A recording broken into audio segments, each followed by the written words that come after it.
Life is never easy for the poor. They have to work long hours just to get a roof over their heads and one meal a day. If their children are lucky, they go to school.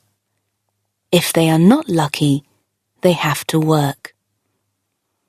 Krishna, who tells this story, is not lucky. He has to work in a factory making beedis, a kind of Indian cigarette. He is a good worker because his young fingers are small and quick and nimble.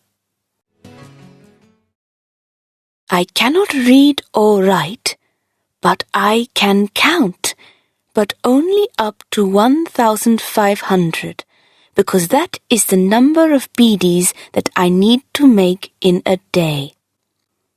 My life is easy to explain.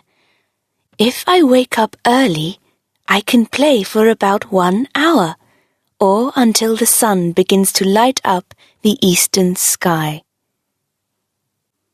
For that 1 hour, I am free as the birds which sit on the tree outside my home. My home is a hut with a roof of dried leaves. It is very small, but the 3 of us can just sleep in it, and I go away really early and come back in the nights, so only my mother and my little sister are there in the daytime. In the nights it is a bit crowded.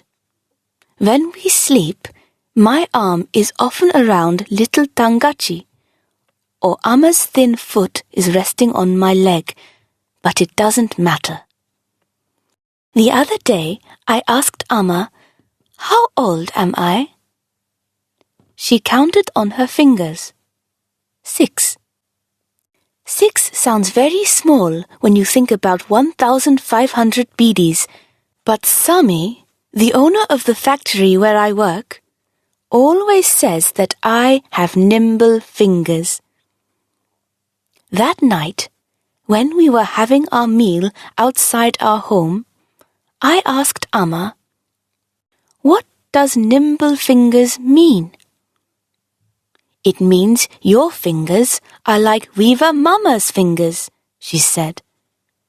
"When your uncle spins his cloth, have you seen how quickly his fingers move, pulling the threads this way and that way?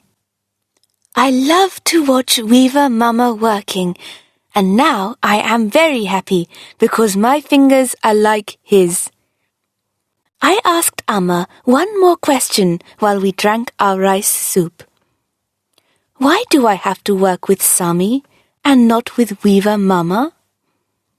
This question made Amma unhappy, and when she is unhappy, she hits her head with her open hand. The noise is very loud, and she goes on hitting her head again and again, making a pat, pat, pat sound. It scares Tangachi and me, and I can see that the small one is ready to cry. I put my fingers, nimble fingers, on Amma's hands to stop her hitting herself. She takes both my hands in her hand and starts crying into them. I can feel warm tears dropping onto my fingers.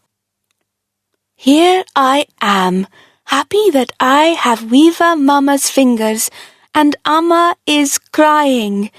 She looks at the black marks on my hands and the cuts on my finger ends. She kisses my hands and holds me and Tangachi close to her. "Amma," I ask again, "why can I not work with Weaver Mama?" Tangachi is pushing her finger into my back. Her eyes are telling me to stop my questions, but I want to know. If I can make 1,500 beedis in a day, surely I can help Weaver Mama weave his beautiful cloth. Amma never answered my question that day, but I just went on asking. I asked the same question every night until the next full moon. That night, Tangachi was already asleep. Amma and I were sitting outside watching fireflies dancing in the moonlight. Amma held me close to her and said, "Krishna, you have to work all your life with Sami, the bonded labor man. You have to do this to pay back your grandfather's debt.